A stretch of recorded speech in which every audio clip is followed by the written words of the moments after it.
আসসালামু আলাইকুম রহমতুল্লাহি ওবারাকাতু। প্রিয় পরিণতি চ্যানেলের বন্ধুরা, আশা করি আল্লাহ পাকের অশেষ মেহেরবানিতে আপনারা সকলেই ভালো আছেন। মুসলমান ভাইয়েরা, আখেরাতের যাত্রাপথে আপনাকে 5টি মঞ্জিল অতিক্রম করতে হবে। প্রথম মঞ্জিল হলো মৃত্যু যন্ত্রণার মঞ্জিল। মৃত্যুর প্রাককালে যখন মানুষের নিঃশ্বাসে হেঁচকি ওঠে, সেটিকে আরবিতে সাকারাত বলা হয়। এ ধরনের অবস্থা সৃষ্টি হওয়ার পূর্ব পর্যন্ত ওই ব্যক্তির জন্যে তাওবার দরজা খোলা থাকে। ওই সময় নেককার ব্যক্তিকে স্বাগত জানানোর জন্যে জান্নাতের ফেরেশতা আগমন করে থাকেন। এ কারণে কিছু কিছু বুজুর্গের মৃত্যুর সময় এ আহ্বান ভেসে আসে, ইয়া আইয়াতুহান নাফসুল মুতমাইন্নাহ ইরজিই ইলা রাব্বিকি রাদিয়াতাম মারদিয়াহ ফাদখুলি ফি ইবাদি ওয়াদখুলি জান্নাতি। হে ওই আত্মা যা ছিল আল্লাহর আনুগত্যে প্রশান্ত, তুমি তোমার পালনকর্তার দিকে এমনভাবে ফিরে এসো যে তুমি তার উপর সন্তুষ্ট এবং তিনিও তোমার উপর সন্তুষ্ট। তুমি আমার বান্দাদের সারিতে উঠে এসো এবং আমার জান্নাতে প্রবেশ করো। আর যখন গুনাহগার লোকের মৃত্যু ঘনিয়ে আসে, তখন তার জন্যে জাহান্নামের ফেরেশতা আসে। তার কাছে জাহান্নামের হাতুড়ি থাকে। তার রূহ কবজ করার সময় এতটা দুর্গন্ধ বেরিয়ে পড়ে যে এর জন্যে ফেরেশতাকে নাকের উপর রুমাল রাখতে হয়। বিবরণ শোনানোর সময় নবীজি নাকের উপর রুমাল রাখার দৃশ্য করে দেখিয়েছিলেন। পরকাল যাত্রার দ্বিতীয় মঞ্জিল হলো কবর। হাদিস শরীফে এসেছে, তোমরা কবরকে মাটির নিরেট স্তূপ মনে করো না। এটি হয়তো সমাহিত ব্যক্তির জন্যে জান্নাতের অন্যতম একটি বাগান হবে, অথবা জাহান্নামের অন্যতম একটি গহ্বর হবে। যখন কোনো নেককার মানুষকে কবরে রাখা হয়, তখন তাকে সম্বোধন করে কবর বলে, দুনিয়ার বুকে যত মানুষ ছিল তাদের সবার মধ্য হতে তোমার প্রতি আমার ভালোবাসা বেশি ছিল। এখন তুমি আমার কাছে চলে এসেছো, কাজেই তোমার সাথে আমার সদাচরণ দেখবে। এরপর ওই কবরটি এতটা প্রশস্ত হয়ে পড়ে যে মৃত ব্যক্তির দৃষ্টিসীমার শেষ প্রান্ত পর্যন্ত সেটি প্রশস্ত হয়ে যায়। পক্ষান্তরে যখন কোনো পাপাচারী ব্যক্তিকে কবরে রাখা হয়, তখন তাকে সম্বোধন করে কবর বলে, দুনিয়ার বুকে যত মানুষ বসবাস করত তাদের সবার মধ্য হতে তোমার প্রতি আমার সবচেয়ে বেশি ঘৃণা ছিল। এখন তুমি আমার কাছে চলে এসেছো, কাজেই তোমার সাথে আমি কেমন আচরণ করি তা এখনই তুমি দেখতে পাবে। এ কথা বলে কবর তাকে এমনভাবে চেপে ঠেসে ধরবে যে তার বুকের একদিকের হাড় অন্যদিকে হাড়ের ভেতর ঢুকে যাবে। পরকাল যাত্রার তৃতীয় মঞ্জিল হলো হাসর তথা কিয়ামত। হাদিস শরীফে এসেছে, হাসরের একটি দিন হবে দুনিয়ার 50,000 বছরের সমান, কাফেরদের জন্য হবে 50,000 বছরের সমান অতি দীর্ঘ একটি দিন। পক্ষান্তরে মুমিনদের জন্য এটি হবে কয়েক মুহূর্তের সমান। হাদিস শরীফে এ কথাও এসেছে, নবী করিম সাল্লাল্লাহু আলাইহি সাল্লাম ইরশাদ করেছেন, কিয়ামতের দিন হবে ফজরের 2 রাকাত সুন্নাত আদায়ের সমপরিমাণ। আর সাইয়েদা হযরত আয়েশা সিদ্দিকা রাদিয়াল্লাহু আনহা বর্ণনা করেছেন, নবী করিম সাল্লাল্লাহু আলাইহি সাল্লামের সবচেয়ে সংক্ষিপ্ত নামাজ হলো ফজরের 2 রাকাত সুন্নত। কিছু কিছু বর্ণনা এসেছে, সূর্যের 7টি চোখ রয়েছে, পৃথিবীতে তার একটি মাত্র চোখ খোলা হয়েছে। কিয়ামতের দিন তার 7 চোখের সবকটি খোলা হবে। ওই সময়টি হবে চাচা আপনা জান বাঁচা এর সময়। প্রতিটি ব্যক্তি তার গুনাহের সমপরিমাণ ঘামের মধ্যে ডুবে থাকবে। কেউ থাকবে হাঁটু পরিমাণ ঘামে নিমজ্জিত, কারো হবে পায়ের গোড়ালি সমান, কারো ঘামের বন্যা হবে গলা পরিমাণ। শুধু ঘামই হবে এমন নয়, বরং ওই ব্যক্তি ঘামের তপ্ত পানিতে জ্বলতে থাকবে। আল্লাহর কতিপয় বান্দা থেকে এত অল্প পরিমাণ ঘাম বেরোবে যে মনে হবে সে বুঝি প্রাকৃতিক কর্ম সম্পাদন করেছে। যেদিন আল্লাহ তাআলার আরশের ছায়া ব্যতীত দ্বিতীয় কোনো ছায়া থাকবে না, আল্লাহর এই আরশের ছায়াতলে 7 ধরনের মানুষ আশ্রয় পাবেন। একজন হলেন ন্যায়পরায়ণ বাদশাহ, দ্বিতীয়জন হলেন ওই যুবক যে যৌবনে আল্লাহর ইবাদত করেছে, তৃতীয়জন হলেন ওই ব্যক্তি যার মন সবসময় মসজিদের সঙ্গে লেগেছিল, চতুর্থজন হলেন ওই ব্যক্তি যার ভালোবাসা ছিল আল্লাহ কেন্দ্রিক। এর ভিত্তিতেই সে অন্যদের সাথে সম্পর্ক গড়ত এবং এর ভিত্তিতেই সম্পর্ক ভাঙত। পঞ্চমজন হলেন ওই ব্যক্তি যাকে কোনো সম্ভ্রান্ত বংশের রূপসী নারী নিজের দিকে আকৃষ্ট করেছে, আর ওই ব্যক্তি কথা বলে প্রত্যাখ্যান করেছে যে আল্লাহর ভয় আমাকে নিষেধ করেছে। ষষ্ঠজন হলেন ওই ব্যক্তি যে এতটা গোপনে সদকা করে যে তার এক হাতের দানের কথা অন্য হাত পর্যন্ত জানে না। আর সপ্তমজন হলেন ওই ব্যক্তি যে নিভৃতে আল্লাহর জিকির করে এবং 2 চোখের তপ্ত অশ্রু বিসর্জন করে। এদিন যতক্ষণ পর্যন্ত 4টি প্রশ্নের উত্তর দিতে না পারবে, ততক্ষণ পর্যন্ত কোনো ব্যক্তি নিজ স্থান থেকে একটুও নড়তে পারবে না। প্রথম প্রশ্নটি হলো, তুমি তোমার জীবন কোন কোন কাজে ব্যয় করেছ? দ্বিতীয় প্রশ্ন হবে, তুমি তোমার দেহের বল কোথায় প্রয়োগ করেছ? তৃতীয় প্রশ্ন হবে, তুমি তোমার ইলমের ওপর কি পরিমাণ আমল করেছ? আর সর্বশেষ প্রশ্ন হলো, তুমি কোন পথে সম্পদ উপার্জন করেছ এবং কোন পথে তা ব্যয় করেছ? চতুর্থ মঞ্জিল হলো মিজান। পরকাল যাত্রার যেই মুহূর্তগুলোতে মানুষ একান্ত নিজেকে নিয়ে ব্যস্ত থাকবে, অন্যদের দিকে তাকানোর ফুরসত পাবে না, সেই মুহূর্তগুলোর একটি হলো মিজান। এই সময় প্রত্যেক মানুষই এ নিয়ে আতঙ্কিত থাকবে যে আমার নেক আমলের পাল্লা ভারী হলো নাকি বদ আমলের পাল্লা। পরকাল যাত্রার পঞ্চম ও সর্বশেষ মঞ্জিল হলো পুল সিরাত। এটি এমন এক পুল যা পশমের চেয়েও চিকন ও তরবারির চেয়েও বেশি ধারালো হবে। প্রত্যেক মানুষকে এটি পেরোতে হবে। পুলটির অবস্থান ঘোর অন্ধকারের ভেতর। ইমানদার ব্যক্তি যখন এটি পার হবেন তখন তার কাছে ইমানের আলো থাকবে। পক্ষান্তরে কাফের ব্যক্তির কাছে কোনো আলো থাকবে না। সেই ইমানদারকে বলবে, ভাই আমাকেও তোমার আলো থেকে ফায়দা গ্রহণের সুযোগ দাও। সে বলবেন, না, এই আলো পৃথিবীতে পাওয়া যেত। এরপর ইমানদার ও কাফেরের মাঝখানে একটি দেয়াল বানিয়ে দেয়া হবে, যার কারণে সেই কাফের নিকষ অন্ধকারে পড়ে যাবে। কিয়ামতের দিন প্রত্যেক মানুষকে তার গুনাহের আকৃতিতে দাঁড় করানো হবে। তখন কারো চেহারা হবে আলোকিত আর কারো হবে অন্ধকারাচ্ছন্ন। যখন কোনো বান্দা অহংকার প্রকাশ করে, উদ্ধত্ত দেখায়, তখন আল্লাহর রাগ উদ্বেলিত হয়ে ওঠে। হাদিস শরীফে এসেছে, বড়ত্ব ও শ্রেষ্ঠত্ব হলো আল্লাহর চাদর। কাজেই সেই আল্লাহর বান্দা হয়ে তার একান্ত নিজস্ব বৈশিষ্ট্য নিয়ে টানা হেচড়া করা কি করে সম্ভব? হাদিসে পাকে এ ধরনের ভাষ্য এসেছে, কিয়ামতের দিন এক ব্যক্তিকে আল্লাহ পিঁপড়ার সমান খর্বাকৃতির বানিয়ে দেবেন। কেন বানাবেন? কারণ হলো দুনিয়াতে সে অহংকার করে বেড়াতো, বড় কথা বলতো। তার শাস্তি হিসেবে আল্লাহ রব্বুল ইজ্জত তাকে কিয়ামতের দিন এতটাই ক্ষুদ্রাকৃতির বানিয়ে দেবেন যেন সমস্ত সৃষ্টিজীব তাকে পিষে যায়। এভাবে আল্লাহ তাকে হেনস্তা করবেন। হাদিস শরীফে এসেছে, যে ব্যক্তি শরীয়তের বিধিবিধান থেকে চোখ বন্ধ করে জীবন কাটাবে, কোরআন হাদিসের ফরমান থেকে নিজের চোখ অন্ধ করে রাখবে, আল্লাহ তাআলা বলেন, এমন ব্যক্তিকে আমি কিয়ামতের দিন অন্ধ করে দাঁড় করাবো। আজ যারা নিজেকে ফকির করে রেখেছে, অন্যদের কাছে হাত পেতে বেড়াচ্ছে, তার সম্পর্কে কোরআনুল কারীমে এসেছে, কিয়ামতের দিন আল্লাহ তাআলা তার চেহারা থেকে সব গোশত ফেলে দেবেন। মুখের উপর কয়েকটি হাড়গোড় থাকবে। এর কারণ কি? এর কারণ হলো সে অন্যের দ্বারস্থ হতো, অন্যকে সালাম করত, তার কাছে হাত পাতত, যার কারণে আজ তার চেহারার ঔজ্জ্বল্য নিঃশেষ করে দেয়া হবে। তখন তাকে দেখে সবাই চিনবে যে তুমি আল্লাহকে ছেড়ে অন্যদের কাছে তোমার হাত দীর্ঘ করে বেড়াতে। হাদিস শরীফে এসেছে, যে ব্যক্তির 2 স্ত্রী হবে আর সে তাদের মাঝখানে ইনসাফ করত না, কিয়ামতের দিন আল্লাহ তাকে পক্ষাঘাতগ্রস্ত করে ওঠাবেন। লোকেরা তাকে দেখে বুঝে ফেলবে যে লোক প্রতিটি অবিচার করত। সম্পর্কের মাঝে, বিচারের মাঝে, সামাজিকতার মাঝে ভারসাম্য রক্ষা করে চলত না। কিয়ামতের দিন কারো কারো পেট হবে অনেক বড় ডেকচির সমান। তাদের পেটের ভেতর জ্বলন্ত অঙ্গার উথলাতে থাকবে। সেই অঙ্গারগুলো তাদেরকে সর্বক্ষণ পোড়াতে থাকবে। প্রচণ্ড বেদনার কারণে লোকগুলোর আর্তচিৎকারে সবকিছু ভারী হয়ে উঠবে। কারা সেই লোক? তারা হচ্ছে সে সমস্ত লোক যা কিছু টাকার লোভে তাদের দিনকে বিক্রি করত। ইরশাদ হয়েছে, উলাইকা মা ইয়াকুলুনা ফি বুতুনিহিম ইল্লান নার ওয়া লা ইউকাল্লিমুহুমুল্লাহু ইয়াওমাল কিয়ামাতি ওয়া লা ইউযাক্কিহিম ওয়া লাহুম আযাবুন আলীম। তারা তাদের পেট আগুন দিয়ে ভরছে। কিয়ামতের দিন আল্লাহ তাআলা কখনো তাদের সাথে কথা বলবেন না, তাদের আবিলতা দূর করবেন না। তাদের জন্য রয়েছে মর্মন্তুদ শাস্তি। দুনিয়ায় যেসব লোক অন্যের ভূমি গ্রাস করত, তার সম্পর্কে হাদিস শরীফে এসেছে, 7 জমিনকে টুকরো টুকরো করে তার মাথায় চাপিয়ে দেওয়া হবে। গোটা কিয়ামত দিবস ওই ব্যক্তি সেই বোঝা মাথায় চেপে দাঁড়িয়ে থাকবে। তার এই অবস্থা দেখে অন্যরা বুঝে ফেলবে যে লোকটি দুনিয়ায় থাকাকালে অন্যের জমিন অবৈধভাবে গ্রাস করেছে। প্রিয় বন্ধুগণ, আজ যদি আমাদের মাথার উপর একটি বালতি রাখা হয়, তাহলে তা বহন করাই আমাদের জন্য দুঃসাধ্য ব্যাপার হয়ে দাঁড়ায়। তাহলে এত বড় জমিনের বোঝা আমরা কি করে বহন করব?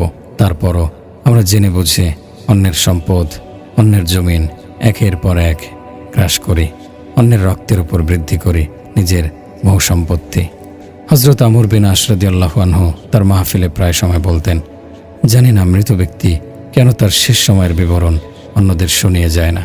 সেই হযরত আমর বিন আস রাদিয়াল্লাহু আনহু যখন মৃত্যুর সম্মুখীন হন, তখন তাকে তার ছেলে বলেন, আব্বুজান, আজ আপনিই আপনার শেষ যাত্রার বিবরণ দিন।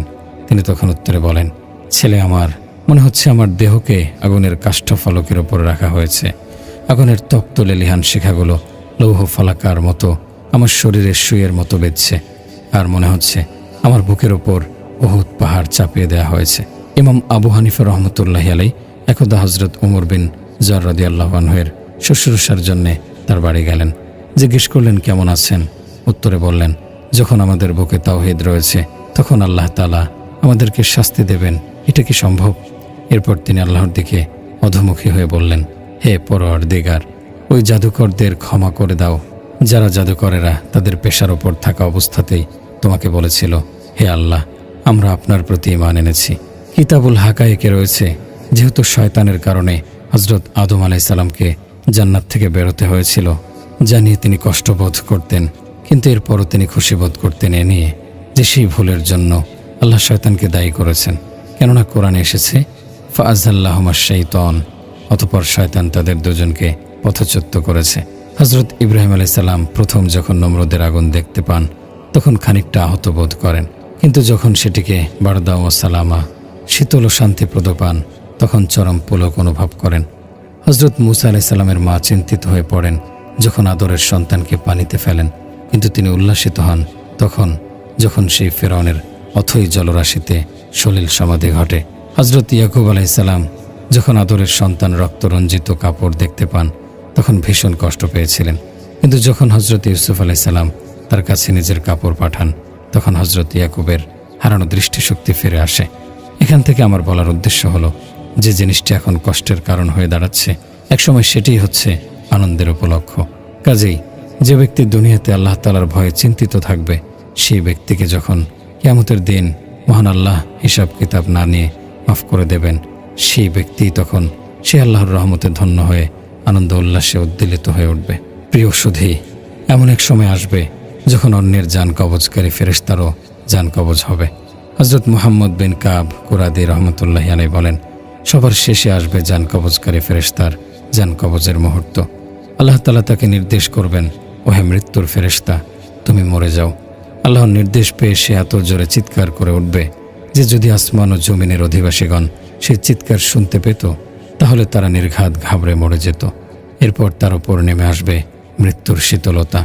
হজরত জিয়াদ নুমাইরি রহমতুল্লাহি আলাইহি বলেন, অন্যান্য সৃষ্টিজীব অপেক্ষা জান কবজকারী ফেরেশতার জন্যে মৃত্যুবরণ করাটা অধিক কঠিন হবে। আজ মানুষ ধন সম্পদ উপার্জনের চিন্তায় বিভোর, মৃত্যুর কথা বেমালুম ভুলে আছে।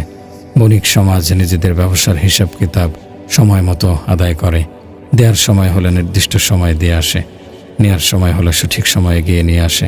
আকপিস করে না, মৃত্যুর ফেরেশতাও একই কাজ করে। ফাইজা জা আজালুহুম লা ইস্তাখিরুনা সাআতাও ওয়া লা ইস্তাকদিমুন, যখন তাদের নির্ধারিত সময় ঘনিয়ে আসবে তখন তারা এক মুহূর্ত আকপিস করবে না। একটি প্রসিদ্ধ প্রবাদ বচন হলো, বিজ্ঞের কোনো কাজ বিজ্ঞতা বহির্ভূত হয় না। তারই সূত্র ধরে মৃত্যু যদিও একটি বেদনাদায়ক বিষয়, কিন্তু তার মাঝেও অনেকগুলো প্রজ্ঞতাপূর্ণ হিকমত রয়েছে। যেমন মৃত্যুর মাধ্যমে কর্মের প্রতিফলস্বরূপ পুরস্কার ও দণ্ড লাভ হয়। যদি মৃত্যুই না হতো তাহলে নেককার লোকেরা তাদের সাধনা, অধ্যবসায় ও মেহনতের প্রতিফল কিভাবে পেত? জালিম ও খুনিরা তাদের অপকর্মের শাস্তি কিভাবে পেত? মৃত্যুই তো সব প্রশ্নের উত্তর এনে দিয়েছে। যদি মৃত্যু না আসতো তাহলে জমিনের উৎপাদন ব্যবস্থা চরম সমস্যার সম্মুখীন হয়ে পড়ত। আজ পৃথিবীতে 5 মিলিয়ন মানুষ বাস করছে, আর এতেই জন্ম নিয়ন্ত্রণের হইচই পড়ে গেছে। যদি পৃথিবীর জনসংখ্যা 300 মিলিয়ন হতো তাহলে কি হতো? হাদিস শরীফে এসেছে, যাওমে মিশাক তথা সৃষ্টির সূচনা লগ্নে বান্দাদের কাছ থেকে আল্লাহর রব স্বীকারোক্তি গ্রহণের দিন সমস্ত মানব সন্তানকে হজরত আদম আলাইহিস সালামের পৃষ্ঠদেশ থেকে বের করা হয়। সেদিন তাদের শরীরের কাঠামো ছিল পিপীলিকার মতো। তাদের সংখ্যাধিক্য দেখে ফেরেশতাগণ বিস্মিত হয়ে প্রশ্ন করল, এত লোক কোথায় আটবে? আল্লাহ বললেন, জমিনে। ফেরেশতাগণ নিবেদন করলেন, জায়গার সংকট দেখা দেবে। আল্লাহ বললেন, আমি তাদের জন্য রাখব মৃত্যুর অমোঘ বিধান। পেছনের জন যেতে থাকবে আর পরের জন আসতে থাকবে। জমিনের স্বল্পতা দেখা দেবে না। ফেরেশতাগণ বললেন, তাহলে তো তাদের জীবন তিক্ত হয়ে যাবে, তারা সর্বক্ষণ মৃত্যু সংখ্যায় শঙ্কিত থাকবে। আল্লাহ বললেন, আমি তাদের উপর আকাঙ্ক্ষার ফেরেশতা এঁটে দেব। যদি মৃত্যু বলে কিছু না থাকতো আর বড়রা জীবিত থাকতো তাহলে কখনো ছোটদের প্রতিভার বিকাশ ঘটত না। একটি বচন প্রসিদ্ধ, বড়দের মৃত্যু আমাকে বড় বানিয়ে দিয়েছে। যদি নবী করিম সাল্লাল্লাহু আলাইহি সাল্লাম পৃথিবীর ওপারে না যেতেন তাহলে হযরত সিদ্দিক আকবর রাদিয়াল্লাহু আনহুর দ্যুতি বিশ্বজাহান কি করে দেখত? ফারুকে আজম রাদিয়াল্লাহু আনহুয়ের ন্যায়পরায়ণতা বিশ্ববাসীর সামনে কিভাবে বিমূর্ত হতো? মুফাসসিরিন, মুহাদ্দিসিন ও ফুকাহায়ে কেরামের এই স্বর্ণোজ্জ্বল ধারাবাহিকতা কি করে অগ্রসর হতো? দিনের হেফাজতের জন্য জাতির শ্রেষ্ঠ সন্তান উলামায়ে কেরামের অভূতপূর্ব ত্যাগ স্বীকারের ইতিহাস কি করে সৃষ্টি হতো? প্রিয় বন্ধুগণ, যারা ইচ্ছে মতো জীবন কাটায় তাদের চেয়ে নির্বোধ আর কেউ হতে পারে না। খলিফা হারুনুর রশিদের কাছে একবার বাহলুল আসে। খলিফা তখন তাকে একটি সুদৃশ্য ছড়ি তুলে দিয়ে বলেন, বাহলুল, কোনো নির্বোধকে ছড়িটি দিয়ে দিও। বাহলুল ছড়ি হাতে নিয়ে বাড়ি ফিরে যান। কিছুদিন পর হারুনুর রশিদ অসুস্থ হয়ে পড়েন। সব ধরনের চিকিৎসা গ্রহণ করা হয়, কিন্তু কিছুতেই সুস্থতার লক্ষণ দেখা যাচ্ছিল না। বাহলুল খলিফার অসুস্থতার সংবাদ পেয়ে শুশ্রূষার জন্য গমন করেন। খলিফার কাছে এসে বললেন, হে রাজা, আপনি যখন এক স্থান থেকে অন্য স্থানে যাত্রা করেন তখন কি আপনি সেখানকার ব্যবস্থাপনা ও নিরাপত্তা ইত্যকার বিষয় চেক করেন না? তিনি বলেন, আলবৎ চেক করি। জিজ্ঞেস করলেন, সেখানে যদি আপনি কোনো বিষয়ের অপ্রতুলতা লক্ষ্য করেন তখন কি সেটি পূর্ণ করার নির্দেশ দেন না? খলিফা বললেন, অবশ্যই, আমি সাথে সাথে তা পূরণ করি। বাহলুল বললেন, হে মহারাজা, আপনি এখন মৃত্যুশয্যায় শায়িত আছেন। দুনিয়া থেকে প্রস্থানের পর সর্বপ্রথম আপনাকে কবর দেশে যেতে হবে। আপনি কি সেখানকার কোনো ব্যবস্থাপনা ও আয়োজনের খোঁজখবর নিয়েছেন? বাদশাহ বললেন, না, নেইনি। বাহলুল বললেন, আপনি কবরের প্রয়োজনীয় সব সামানের সব ধরনের স্বল্পতা দূর করেছেন? বাদশাহ বললেন, না। যখন বাহলুলের কাছে খলিফা স্বীকার করলেন যে আমি সেখানকার ব্যবস্থাপনা ও প্রয়োজনীয়তার তদারকি করিনি, তখন বাহলুল সেই ছড়ি বের করে হারুনুর রশিদকে দিয়ে বললেন, হে মহারাজা, এই পৃথিবীতে আমি আপনার চেয়ে বড় নির্বোধ আর কাউকে দেখতে পাচ্ছি না, কাজেই আপনি এই ছড়ির সবচেয়ে বড় হকদার। জনক বুজুর্গ বলতেন, হে বন্ধু, পৃথিবীতে তুমি যে কয়দিন থাকবে সে কয়দিনের জন্য চেষ্টা করো, আর পরকালে যে পরিমাণ থাকবে তার জন্য সেই পরিমাণ চেষ্টা করো। ইমাম গাজ্জালী রহমতুল্লাহি আলাইহি পরকালের উদাহরণ দিয়ে বলতেন, যদি কোনো ব্যক্তি তার মুষ্টির ভেতর শস্যদানা তুলে নেয় তাহলে তার মুষ্টির ভেতর হাজারখানেক দানা অনায়াসে উঠে আসবে। যদি কোনো ব্যক্তি তার থলের ভেতর শস্যদানা তুলে নেয় তাহলে সেখান থেকে লাখখানেক দানা রেখে দিতে পারবে। যদি সমগ্র পৃথিবীতে এই পরিমাণ শস্যদানা রাখা হয় যে সেটির স্তূপ উঁচু হতে হতে আসমান ছুঁয়ে ফেলে, অর্থাৎ আসমান ও জমিনের মধ্যকার সমগ্র শূন্যস্থান শস্যদানায় ভরে যায়, আর একটি পাখি 1000 বছর পর পর এসে সেখান থেকে একটি করে দানা খায়, 1000 বছর পর এসে দ্বিতীয় দানাটি ভক্ষণ করে, এর 1000 বছর পর এসে তৃতীয় দানাটি ভক্ষণ করে, তাহলে অবশেষে এমন এক সময় আসবে যখন সমস্ত দানা ফুরিয়ে যাবে। কিন্তু হে মানুষ, তোমার পরকালের জীবন কখনো নিঃশেষ হবে না। কাজেই আমাদের কর্তব্য হলো জীবনের এই সুযোগকে পরম গনিমত মনে করে খুব জোরে সোরে পরকালের জন্য প্রস্তুতি গ্রহণ করতে হবে। যে ব্যক্তির মনে পরকালের স্মরণ জাগ্রত থাকে সে ব্যক্তি ছোট ছোট বিষয় থেকেও শিক্ষা ও নসিহত গ্রহণ করে। বুদ্ধিমান ওই ব্যক্তি যে সবসময় পরকালের প্রস্তুতির চিন্তায় বিভোর থাকে। দুনিয়া বিভোর হে দুনিয়াদার, বোধ হয়েছ দীর্ঘ আশার জালে, আর কতকাল থাকবে গাফেল হয়ে, মৃত্যু তোমার আসবে এমন হালে। মরণ আসে সহসা আকস্মাৎ, আঘাত হানে ঠিক সময়ের পর, সব বেদনা দাঁত চেপে সইবে, কবর হবে সব আমলের ঘর। বাহলুল পণ্ডিত ছিলেন বুজুর্গ মানুষ। তিনি একদিন কোথাও যাচ্ছিলেন, প্রতিমধ্যে কয়েকজন বালককে দেখলেন খেলা করছে। তাদের থেকে সামান্য দূরে একজন বালক চুপচাপ বসে আছে। তার চেহারার বুদ্ধিমত্তা ও উদাসীনতা দূর থেকে দেখা যাচ্ছিল। বাহলুল বলেন, আমি মনে মনে ভাবলাম হয়তো অন্য বালকেরা একে খেলায় নিচ্ছে না, এ কারণে সে দুঃখ ভারাক্রান্ত মনে বসে আছে। সে মতে আমি ইচ্ছে করলাম তার কাছে গিয়ে কিছু আহ্লাদ দেখাবো, হতে পারে বালকটি খুশি হয়ে যাবে। আমি বালকটির কাছে গিয়ে শুধালাম, তোমাকে কি অন্যরা খেলায় নিচ্ছে না?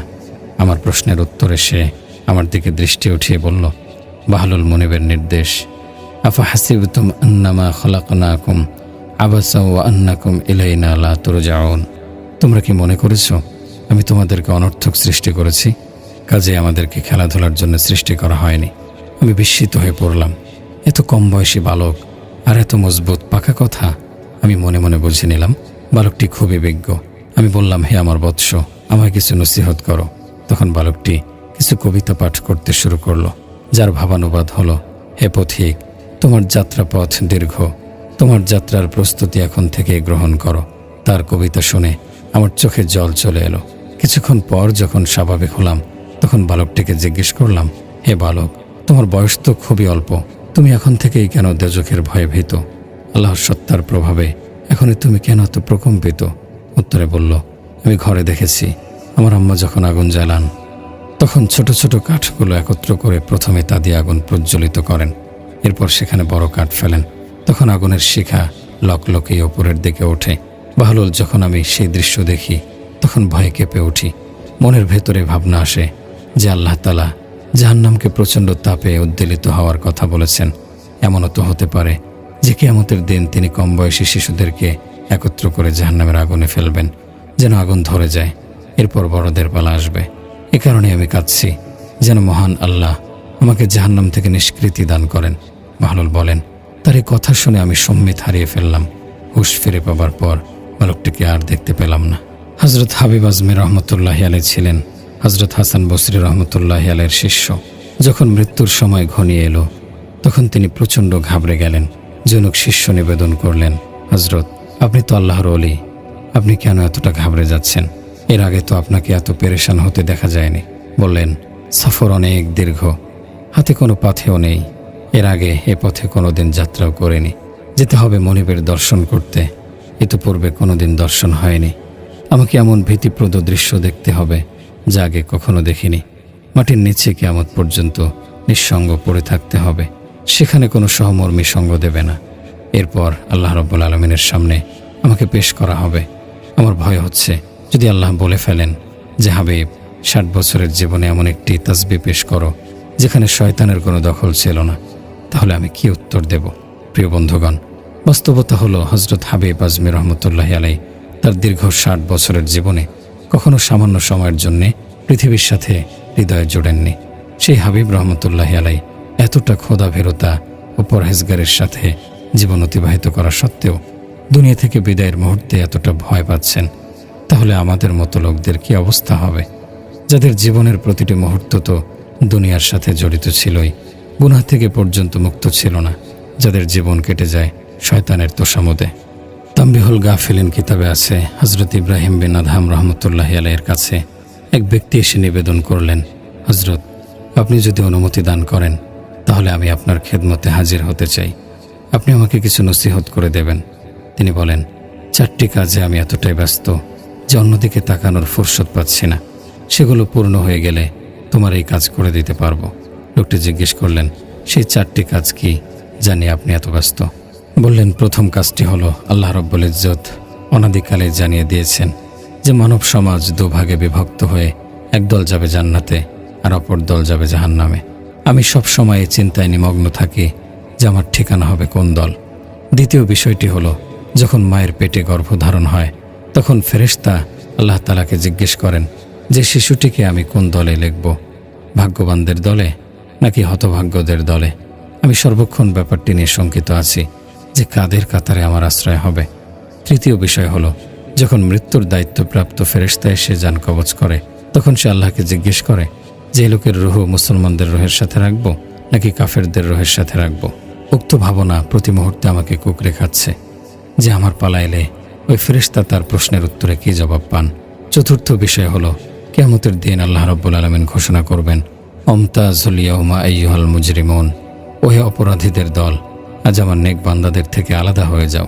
আমি প্রতিনিয়ত এ নিয়ে ভাবি যে আমার কিয়ামত কাদের সাথে হবে, অপরাধীদের সঙ্গে নাকি আল্লাহর অনুগত বান্দাদের সঙ্গে। কাজেই সেই 4টি কাজ নিয়ে যেহেতু আমি ব্যস্ত রয়েছি, কাজেই এ সময় অন্য কোনো কাজ নিয়ে মাথা ঘামানোর ফুরসত নেই। দেখুন, তারা এভাবে তাদের নিজেদের জীবন মূল্যায়ন করতেন।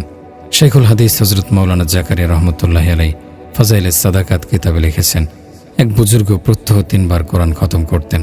এছাড়াও তিনি আরও অনেক ইবাদতও করতেন। একদিন জনক শিষ্য জিজ্ঞেস করলেন, হজরত, আপনি নিজেকে কেন এত কষ্ট দেন? উত্তরে তিনি জিজ্ঞেস করেন, গোটা পৃথিবীর বয়স কত? শিষ্য বললেন, 7000 বছর। বুজুর্গ পুনরায় জিজ্ঞেস করলেন, কিয়ামতের একদিন কতটা লম্বা হবে? নিবেদন করলেন, 50,000 বছর। হজরত বললেন, যদি সেই দিনটি আরামে কাটাতে হয় তাহলে জগতের মানুষের কর্তব্য হলো এই পৃথিবীতে সে একদিনকে 7 ভাগ করে তার 1 ভাগ মাত্র বিশ্রাম নেবে, আর বাকিটা সময় পরকালের জন্য পাথেয় সংগ্রহ করবে। কিতাবে এসেছে, হজরত ওমর রাদিয়াল্লাহু আনহুর যুগে একজন যুবক ছিল, খুবই ইবাদত গুজার, সর্বক্ষণ ইবাদতের মাঝে নিমগ্ন থাকত। সে এত বেশি ইবাদত করত যে হযরত ওমর রাদিয়াল্লাহু আনহু এর মতো এত মহান সাহাবীও তার ইবাদতের আধিক্য দেখে হয়রান হয়ে যেতেন। সেই যুবকের পিতা ছিলেন অতি শিপর বৃদ্ধ। ঈশার নামাজের পর যুবক ছেলেটি তার পিতার কাছে এসে সারা রাত তার খেদমত করতেন। যে রাস্তা দিয়ে সেই যুবক মসজিদে যেতেন, ওই রাস্তার পাশের এক বাড়িতে এক যুবতী মেয়ে বাস করত। যুবকের রূপ যৌবন দেখে ওই যুবতী তার প্রেমে পড়ে যায়। যখন ছেলেটি ওই রাস্তা দিয়ে যেত, মেয়েটি এগিয়ে এসে তাকে নিজের দিকে আকর্ষণ করার চেষ্টা করত। কিন্তু যুবকের মনে আল্লাহর মহব্বত এতটাই গেঁথে গিয়েছিল যে তার তুলনায় প্রেমমত্ত নারীর এই ভালোবাসার মূল্য তার কাছে তৃণখণ্ডের সমানও ছিল না। একদিন সেই যুবকটি এশার নামাজ আদায় করে বাড়ি ফিরছিলেন। যুবতী সেই নারী সাজগোজ করে শয়তানের কুমন্ত্রণা নিয়ে তার পথ রোধ করে দাঁড়ালো। উপর্যুপরি তাকে জড়িয়ে ধরে নিজের ঘরের দিকে নিতে উদ্যত হলো। যখন সে তাকে ঘরের দরজা পর্যন্ত নিয়ে গেল, তখন কোরআনুল কারিমের এই আয়াতটি তার মনে পড়ে গেল। ইন্নাল্লাযীনা তাকাউ ইযা মাসসাহুম তাইফুম মিনাশ শাইতানি তাযাক্কারু ফাইযা হুম মুবসিরুন। নিশ্চয়ই যারা আল্লাহকে ভয় করে, তাদের জন্য যখন শয়তানের পক্ষ থেকে কোনো শঙ্কা সৃষ্টি হয়, তখন তারা আল্লাহকে স্মরণ করে এবং তৎক্ষণাৎ তাদের চোখ খুলে যায়। ওই সময় যুবকের মনে এতটা ভীতি সৃষ্টি হলো যে সে অজ্ঞান হয়ে মাটিতে পড়ে গেল। ওদিকে তার বয়স্ক পিতা বাড়িতে তার জন্য অপেক্ষা করছেন। যথেষ্ট সময় গড়িয়ে যাওয়ার পরও যখন যুবকটি বাড়িতে ফিরছিল না, তখন বয়স্ক পিতা নিজেই তার খোঁজে বেরিয়ে পড়লেন। প্রতিমধ্যে দেখতে পেলেন তার ছেলে অজ্ঞান হয়ে রাস্তায় পড়ে আছে। তিনি তাকে উঠিয়ে ঘরে নিয়ে এলেন। জ্ঞান ফিরে পাওয়ার পর জিজ্ঞেস করলেন, বেটা, কি হয়েছে যে তুমি অজ্ঞান হয়ে গেলে? ছেলে তাকে পূর্ণ ঘটনার বিবরণ শোনালো। যখন ওই আয়াতটি দ্বিতীয়বার পাঠ করল, সাথে সাথে তার মুখ থেকেও প্রচণ্ড চিৎকার বেরিয়ে এলো এবং সাথে সাথে মৃত্যুবরণ করল। লোকেরা রাতেই যুবকটির মৃতদেহ গোসল করিয়ে কাফন পড়ালো। জানাজার নামাজ শেষে তাকে সমাহিত করা হলো। পরদিন সকালে যখন হযরত ওমর রাদিয়াল্লাহু আনহু যুবকটির ঘটনা শুনতে পেলেন, তখন তিনি ছেলের পিতার কাছে এলেন। শোকসন্তপ্ত পিতাকে সান্ত্বনা জানিয়ে তিনি বলেন, আপনি কেন আমাকে রাতে সংবাদ দিলেন না?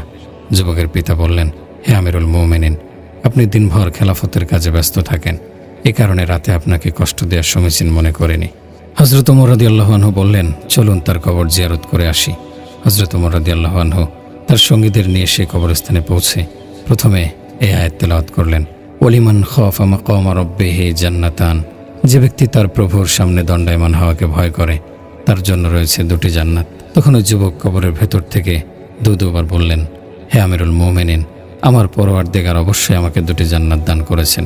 সুবহানাল্লাহ। আমাদের আকাবিরগণ এভাবে তাকওয়া ও নিষ্কলুষতার সঙ্গে জীবন কাটিয়েছেন। হযরত ওমর বিন আব্দুল আজিজ রাহমাতুল্লাহি আলাইহিকে বলা হয় দ্বিতীয় ওমর। তার অভ্যাস ছিল প্রতি রাতে তিনি উলামায়ে কেরামের মাহফিলে বসাতেন। সেখানে তারা মৃত্যু ও পরকালের উপর বয়ান করতেন। হযরত ওমর বিন আব্দুল আজিজ রাহমাতুল্লাহি আলাইহি তাদের আলোচনা শুনে পরিমাণ কান্না করতেন যে মনে হতো তার সামনে জানাজা রাখা আছে।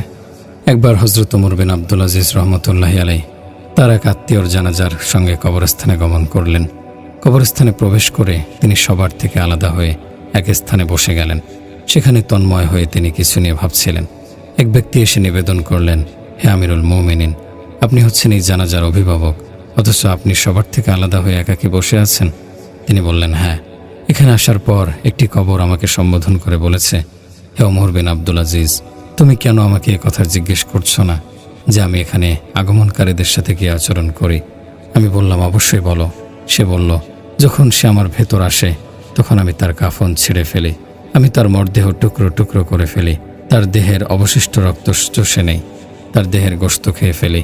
আমি কি তোমাকে বলবো যে তার দেহের জোড়াগুলোর সাথে কি আচরণ করি? আমি কাঁধকে বাহু থেকে বিচ্ছিন্ন করে ফেলি, বাহুকে কনুই থেকে বিচ্ছিন্ন করে ফেলি, পেটকে রান থেকে বিচ্ছিন্ন করে ফেলি, রানকে হাঁটু থেকে বিচ্ছিন্ন করে ফেলি, হাঁটুকে গোড়ালি থেকে বিচ্ছিন্ন করে ফেলি। এ কথা বলে হযরত ওমর বিন আব্দুল আজিজ রাহমাতুল্লাহি আলাইহি কেঁদে ফেললেন। বললেন, দুনিয়াতে আমাদেরকে খুবই অল্প সময়ে অবস্থান করতে হবে, কিন্তু আমাদের সাথে দুনিয়ার প্রতারণা খুবই দীর্ঘ। দুনিয়াতে আজ যাদেরকে সম্মানিত দেখা যাচ্ছে, পরকালে তাদেরকে লাঞ্ছিত হতে হবে। দুনিয়াতে যারা দৌলত সম্পদের অধিকারী, পরকালে তাদেরকে শূন্যহস্ত হতে হবে। দুনিয়াতে যারা যুবক, তাদের সেই রূপ যৌবন অতি সহসাই বার্ধক্যে পরিণত হবে। দুনিয়াতে দুই যুবক পরস্পরের বন্ধু ছিলেন। তাদের একজনের মৃত্যু হলে তাকে কবরে সমাহিত করা হয়। বেঁচে থাকা বন্ধু সবসময় তার কথা স্মরণ করত। অতীতের স্মৃতিগুলো মনে করে সে কষ্টবোধ করত। একদিন সে বন্ধুর কবরের সামনে এসে উপস্থিত হলো। এখানে দুই বন্ধুর সাথে যে কথাবার্তা হয়েছিল তা এক কবি কবিতার চরণের চরণে ফুটে তুলেছিলেন। কবিতাটি এমন: এক রাতে আমি বন্ধুর কবরে গিয়েছিলাম, তখন আমার দু চোখ থেকে অবিরাম অশ্রু ঝরছিল। কবরের সামনে দাঁড়িয়ে আলহামদু পাঠ করে বন্ধুকে বললাম, হে বন্ধু, তোমার বিরহে আমাদের বুক ফেটে কান্না বেরোচ্ছে। মাটির নিচে তোমার নাজুক দেহ ভালো আছে তো? তোমার কবরের বাইরে রং বেরঙের ফুল ও ঝাড়বাতির স্তূপ লেগে গেছে। হে অসীম জগতের পথিক, মৃত্যুর পর কি ঘটেছে? সেখানকার লোকেরা কেমন? তাদের জীবনযাপনের চিত্র বলো। বাড়িগুলো কি কাছাকাছি না দূরে? কেমন অবস্থা সেখানে? প্রতিমধ্যে কি বাড়িঘর, জনপদ ও বাজার পড়ে? হে বন্ধু, তুমি যে বাড়িতে এখন উঠেছ সেটি দেখতে কেমন? কত বিশাল প্রাসাদ সেটি! খুঁটি ও স্তম্ভগুলো কি ধরনের? ছাদগুলো কি নকশি করা? সেখানে কতগুলো বর্ণ রয়েছে? তোমার ভবনের মেঝে কি টাইলস করা? কতটা মসৃণ সেটি! সেখানকার ফুলগুলোর বর্ণ কি? পাতাগুলো দেখতে কেমন? গোলাকার নাকি লম্বাটে? ঝালর বিশিষ্ট গুল্ম নাকি চৌখামুখী? সেখানে যখন তুমি কথা বলো তখন কি ধ্বনির প্রতিধ্বনি ওঠে? সেখানকার লোকেরা কিভাবে নিদ্রা যায়, নাকি তারা জেগে থাকে? কবর থেকে উত্তর এলো, এবার চুপ করো তো বন্ধু। এখানে আমি নিঃসঙ্গ আছি, কোনো বন্ধু নেই, কোনো শত্রু নেই। পৃথিবীতে তুমি আমার যে নরম ও কোমল গাত্র দেখেছিলে, আজ তার উপর এই কবরে কয়েক মন মাটি চেপে রয়েছে। আজ তোমার সাথে আমি বেশি কথা বলতে পারবো না। তুমি ঘরে ফিরে যাও। আমাকে নিয়ে মনের ভেতর কোনো কষ্ট লালন করো না। এখানে সবাই অসহায়, কারো কিছু করার নেই। জনক সাহাবী নবী করিম সাল্লাল্লাহু আলাইহি সাল্লামের খেদমতে হাজির হয়ে নিবেদন করলেন, হে আল্লাহর নবী, মৃত্যুর প্রতি আমার ভালোবাসা নেই, এর জন্য কি চিকিৎসা নেব? নবী করিম সাল্লাল্লাহু আলাইহি সাল্লাম জিজ্ঞেস করলেন, তোমার কাছে কোনো অর্থ সম্পদ আছে কি? লোকটি উত্তর করলেন, যে আছে। নবীজি সাল্লাল্লাহু আলাইহি সাল্লাম তখন তাকে বললেন, তুমি তোমার এই সম্পদ আগে ভাগে পাঠিয়ে দাও, কেননা মানুষের মন সবসময় সম্পদের সাথে লেগে থাকে। কাজেই যখন সে তাকে অগ্রিম পাঠিয়ে দেবে, তখন তার কাছে যাওয়ার জন্যে তার মনে প্রচণ্ড ইচ্ছে জাগবে। পক্ষান্তরে যখন সেটিকে পেছনে রেখে যাবে, তখন সে নিজেও পেছনে অর্থাৎ দুনিয়ায় থেকে যাওয়ার খায়েশ করবে। প্রিয় বন্ধুগণ, তাজ্জব জাগানিয়া কথা হলো, ইমানের মূল্য বুঝতে বুঝতে আমাদের অর্ধ জীবনই চলে যায়। আমরা যদি আমাদের জীবন চক্রের দিকে তাকাই, তাহলে দেখতে পাবেন জীবনের প্রথম ভাগ চলে যায় যৌবনের মাদকতা ও উন্মাদনার গহ্বরে। ক্লোরোফর্ম নামে একটি পদার্থ রয়েছে। এটি কাউকে শোকানো হলে সাথে সাথে সে অজ্ঞান হয়ে যাবে। যৌবনও একটি ক্লোরোফর্ম। এই যৌবন মাথায় চেপে থাকা অবস্থায় কোনো হুঁশ জ্ঞান থাকে না। সূর্য উঠল না ডুবল, সেদিকে ভ্রুক্ষেপ নেই। এই গাফেল যুবক অন্যকে মানুষই মনে করে না, কেননা তার গায়ে গতরে শক্তি আছে। কথায় কথায় তার দৈহিক শক্তি উছলে ওঠে। সামান্য কথা নিয়ে বিবাদে জড়িয়ে পড়ে। অহংকার সবসময় মাথার ওপর চেপে বসে থাকে। উদ্ধত কণ্ঠে বলে, আমি এ করব, আমি ও করব। সে কথা ভুলে থাকে যে যৌবন তো হলো ঋণের অর্থ। ঋণের অর্থে যে বড়াই করে চলে, লোকে তাকে বদ্ধ উন্মাদ বলে। কাজেই যৌবন নিয়ে প্রবঞ্চিত হওয়া যাবে না, কেননা এটি সেই সাগর যেখানে প্রত্যেকের জন্য অপেক্ষা করছে ভয়ঙ্কর তুফান। এই প্রলয়ঙ্কারী তুফানের মুখোমুখি হতে হবেই। কাজেই মুমিনের কর্তব্য হলো, যদি সেই নিসাব পরিমাণ সম্পদের মালিক হয় তাহলে জাকাত দেয়, তদ্রূপ নিজের দেহের জাকাতও তাকে দিতে হবে। দৈহিক বল প্রয়োগ করে অন্যের সেবা করতে হবে। ভাই, যৌবন যখন ঋণের অর্থ, তার উপর ভরসা করা চলে না। এই দুঃসাহসিক মনোবল একদিন ভেঙে পড়বে। আবেগ উদ্দীপনা স্থিমিত হয়ে আসবে। যৌবনের স্তরে বাসা বাঁধবে চরম দুর্বলতার বার্ধক্য। জীবনের এই স্তরগুলো যেদিন মানুষ পেরিয়ে আসে, এরপর থেকে সে সময়ের মূল্য দিতে শেখে। এখন সে জীবনকে তার মূল লক্ষ্যের দিকে ছোটাতে চেষ্টা করে। কবি বলেছেন, যখন থেকে বুড়ো হলাম নিজেই নিজে সুবোধ হলাম, ঘাড় মোটকে হলাম তীর, নিজের যখন ধনুকে পেলাম। উক্ত ভাষ্যই নিচের এই কবিতাকে ফুটে উঠেছে। এমন কিছু লোককেও পাওয়া যায় যাদের শরীর একদিকে বুড়ো হচ্ছে, কিন্তু রিপু প্রবৃত্তি অন্যদিকে যেন যুবক হচ্ছে। বয়স হওয়া সত্ত্বেও নিজের মান সম্মানের দিকে তাকানোর খেয়ালও হয় না। বুড়ো বয়সে এমন এমন কাণ্ড ঘটায়, বাংলায় যাকে বলে বুড়ো বয়সে ভীমরতি। তাদের মাথার সাদা চুলগুলো তাদেরকে আত্মমর্যাদাবান হতে বলছে, কিন্তু সে কথা তাদের কানে ঢোকে না। এ বয়সেও সে অবলীলায় দাপিয়ে গুনাহ করে বেড়ায়। শত ধিক্কার সে বুড়োর ওপর, যে যৌবন হারিয়েও গুনাহের গহ্বর হতে বের হচ্ছে না, পাপ পুণ্যের বিচার করছে না। কবির ভাষায়, বন্ধু তোমার হয়েছে বয়স, আর করো না পাপ, কালো মুখের সফেদ মাথা করছে অনুতাপ। মৃত্যুর প্রস্তুতি নেয়াই আমাদের জীবনের লক্ষ্য। অল্প দিনের ব্যাপার। আজ শৈশব, তারুণ্য ও স্বপ্নমুখর যৌবন চলছে, সামনে আসছে বার্ধক্য। এটাই জীবনের চক্র। একবার রাস্তা দিয়ে এক বুড়ো যাচ্ছিলেন। কোমর বাঁকা হাওয়ায় কুঁজো হয়ে চলছেন। হাতে লাঠি ধরা রয়েছে, চোখের ওপর রয়েছে ভারী চশমা, দৃষ্টি মাটির দিকে। তার পাশ দিয়ে এক যুবক যাচ্ছিল। দুষ্টুমি করে যুবকটি বলে উঠল, ওরে বুড়ো মিয়া, কি খুঁজছ? বয়স্ক লোকটি যুবকের দিকে দৃষ্টি উঠিয়ে বললেন, বেটা, আমি যৌবন খুঁজছি। আমার মতো তুমি একদিন যৌবন খুঁজবে। কথিত আছে, একবার হজরত ঈসা আলাইহিস সালামকে তার হাওয়ারি তথা সহচরগণ বললেন, আমরা সেদিন আপনার ওপর ঈমান আনব যেদিন আপনি আমাদের কোনো আলামত দেখাবেন। তিনি বললেন, বলো তোমাদের কি দেখাবো? তারা বললেন, কোনো মৃত ব্যক্তিকে জীবিত করে দেখান। হজরত ঈসা আলাইহিস সালাম তাদেরকে একটি কবরের কাছে নিয়ে গেলেন। সেখানে এসে তিনি শায়িত ব্যক্তিকে সম্বোধন করে বললেন, কুম বিইজনিল্লাহ, তুমি আল্লাহর অনুমতিতে দাঁড়াও।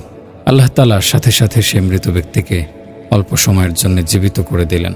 সবাই দেখল যে কবরের ভেতর থেকে এক যুবক উঠে দাঁড়িয়েছে, যদিও তার মাথার চুলগুলো সাদা হয়ে গেছে, কিন্তু চেহারা দৃষ্টে তাকে তরতাজা যুবক দেখাচ্ছিল। হজরত ঈসা আলাইহিস সালাম জিজ্ঞেস করলেন, তুমি কে? যুবকটি বললেন, আমি হজরত নূহ আলাইহিস সালামের নেক সন্তান। হজরত নূহ আলাইহিস সালামের এক ছেলে ছিল কাফের, যে ডুবে মরেছিল। হজরত ঈসা আলাইহিস সালাম জিজ্ঞেস করলেন, তোমার মৃত্যুর পর কত বছর অতিক্রান্ত হলো? যুবকটি বললেন, 4000 বছর অতিক্রান্ত হয়েছে। তিনি জিজ্ঞেস করলেন, তুমি আমাদেরকে অবহিত করো যে তোমার সাথে কবর কী ধরনের আচরণ করেছে। যুবকটি বললেন, আমি যখন কবরের ভেতর ছিলাম তখন সেখানে ভীষণ শাস্তি চলছিল। আপনি যখন কুম বিইজনিল্লাহ বললেন, তখন আমি মনে করেছিলাম কিয়ামত শুরু হয়ে গেছে। কিয়ামতের বিভীষিকার কথা মনে পড়ে আমার মাথার সমস্ত চুল সাদা হয়ে গেছে। আমি মনে করেছিলাম আমাকে কিয়ামতের মুখোমুখি হওয়ার জন্য উঠতে বলা হয়েছে। কিয়ামত তো এমন একদিন যার সম্পর্কে কোরআনে এসেছে, ইয়াউমা ইয়াজআলুল উইলদানি শিবা, যে দিনের কঠোরতা শিশুদেরকেও বয়স্কে পরিণত করবে। সেই বিভীষিকাময় দিনে আমাদেরকে পরওয়ারদিগারের সকাশে দাঁড় করিয়ে দেয়া হবে। একমাত্র ব্যক্তির নেক আমলই তার মাথার ওপর ছায়া হয়ে তাকে শান্তি দেবে। যখন যৌবনের সেই তুফান নেমে যায়, তখন জীবনের সেই নদীর প্রবাহ ধীরে ধীরে কমতে শুরু করে।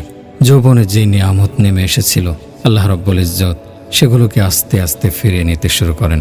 যৌবনে তার চোখের দৃষ্টি ছিল 6/6, অর্থাৎ সঠিক মাপের, কিন্তু বার্ধক্য ঘনাতেই সেই দৃষ্টিশক্তি হ্রাস পেতে শুরু করে। প্রথমে একটি চোখের দৃষ্টি ঝাপসা হতো, এখন 2 চোখের দৃষ্টি ঝাপসা হয়ে আসছে। যৌবনকালে দাঁতগুলো ঠিকভাবে কাজ করছিল, বার্ধক্য নামতেই একটি করে দাঁত ভেঙে যাচ্ছে। এভাবে নিয়ামতের প্রত্যাবর্তন প্রক্রিয়া শুরু হয়। হজরত শেখ সাদি রহমতুল্লাহি আলাইহি কোথাও যাচ্ছিলেন। প্রতিমধ্যে এক বন্ধুর সঙ্গে সাক্ষাৎ হলো। জিজ্ঞেস করলেন, বন্ধু কেমন আছো? হজরত শেখ সাদি বিস্ময়কর উত্তর করেছিলেন।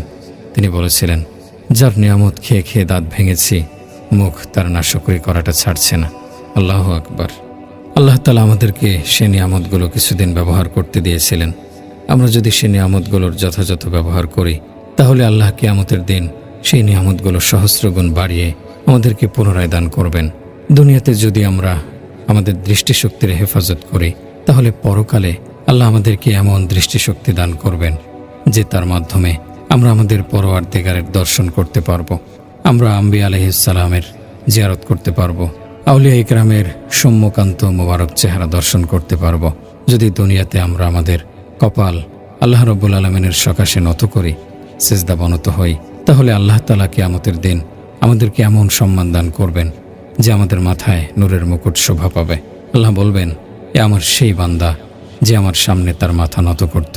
আমরা যদি যৌবনে নিজেদের ইজ্জত আবরুর হেফাজত করি, তাহলে যখন মহান আল্লাহর সামনে দাঁড়াবো, সেই সময়টি হবে প্রচণ্ড রৌদ্রতপ্ত দিন।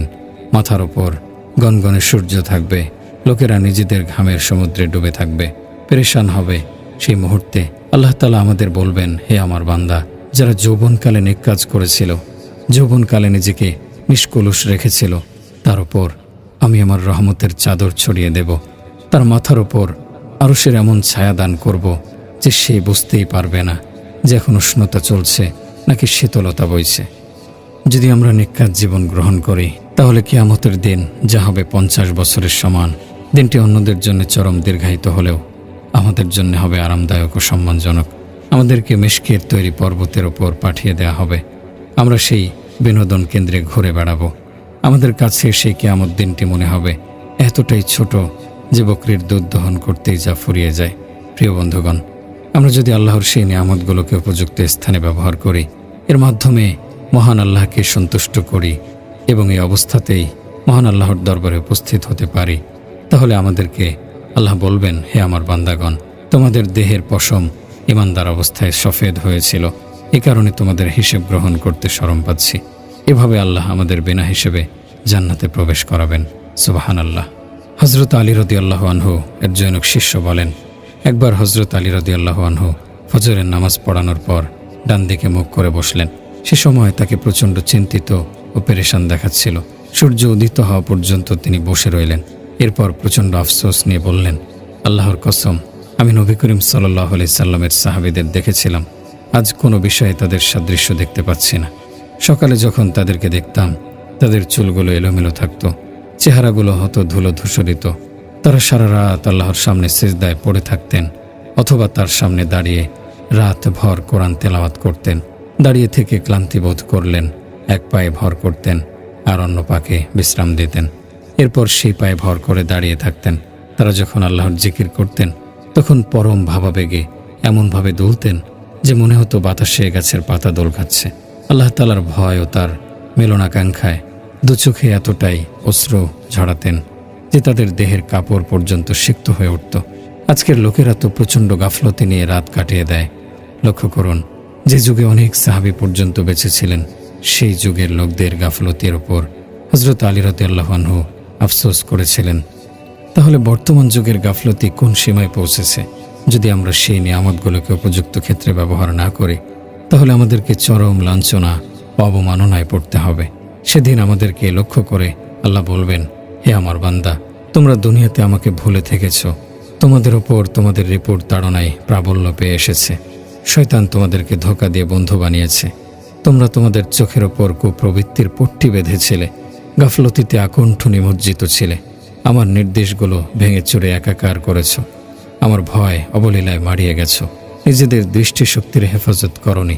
কাজেই মনে করো আমার সেই আয়াত, ওয়ানাহশুরুহু ইয়াউমাল কিয়ামাতি আ'মা ক্বালা রাব্বি লিমা হাশারতানি আ'মা ওয়াকাদ কুনতু বাসীরা ক্বালা কাযালিকা আতাতকা আয়াতুনা ফানাসিতাহা ওয়া কাযালিকাল ইয়াউমা তুনসা। আমি কিয়ামতের দিন অন্ধ অবস্থায় দাঁড় করাবো। সে জিজ্ঞেস করবে, হে পরওয়ারদিগার, আমি তো দৃষ্টিমান ছিলাম, আমায় কেন দৃষ্টিহীন করে ওঠালেন? আল্লাহ বলবে, এমনটিই তো হবে। তোমার কাছে আমার বিভিন্ন আয়াত এসেছিল, কিন্তু তুমি মুখ ফিরিয়ে রেখেছিলে, সেগুলোকে ভুলেছিলে। কাজেই তারই ধারাবাহিকতায় আজ তোমাকেও ভুলে থাকা হবে। তুমি পৃথিবীতে থাকতে আমার পরোয়া করনি, আজ আমিও তোমার পরোয়া করব না। সে মতে ফেরেশতাদের নির্দেশ দেয়া হবে, আমার এই বান্দাকে ধাক্কা দিয়ে জাহান্নামে অধোমুখে নিক্ষেপ করো। কোরআনুল কারীমে এসেছে, ইয়াউমা ইউদাউনা ইলা নারি জাহান্নামা দাআ। ফেরেশতাগণ আসবেন যেভাবে দুনিয়াতে কাউকে লাঞ্ছিত করে ধাক্কা মেরে মেরে হাঁকিয়ে নেওয়া হয়, এভাবে সেই লোকদেরকেও ধাক্কা মেরে মেরে জাহান্নামে তাড়িয়ে নেওয়া হবে। প্রিয় বন্ধুগণ, এই যৌবন চিরকালের জন্য দেয়া হয়নি, এটি তো এসেছে আমাদের জন্য পরীক্ষা হয়ে। নেককার লোকেরা এর মাধ্যমে নিজের পরওয়ারদিগারকে সন্তুষ্ট করে ফেলেন।